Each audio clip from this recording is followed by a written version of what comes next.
OK, let's cross live now and get more into this with Ricardo Baretzky, President of the European Centre for Information Policy and Security. You're welcome. Ricardo, the immediate reaction to this was, of course, horror, and then questions as to why and how it occurred. Do you think the Canadian government's pledge, for instance, to welcome refugees just hours before is somehow connected? There's a strong debate whether Islamophobia is on the forefront and a byproduct of terrorism.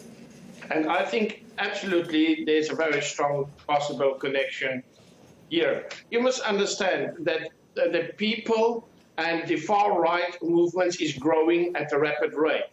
And these far-right movements poses another form of terrorism. It's a kind of internal terrorism threat. And unless, when we've said this also before from ECIPS, the global community have to work together on two basic factors.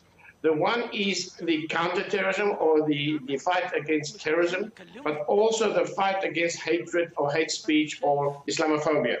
And these two, we can see slowly has escalated. And again, the fact that it's now getting to Canada shows us the large footprint that we've predicted last year that could potentially happen.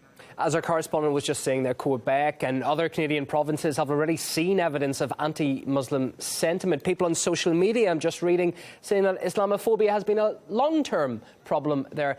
It begs the question, has Trudeau's decision yesterday not just added fuel to that fire? Absolutely, and this is where the real danger lays, is the fueling of this particular issue. We're dealing with cultures, and we're dealing with two extreme cultures, which is now beginning to get its middle path.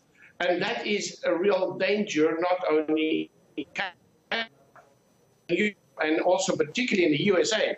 And the problem with this is that you can't fix this. This is not a problem that government can simply say, well, how do we fix people who has a hatred towards another in the system?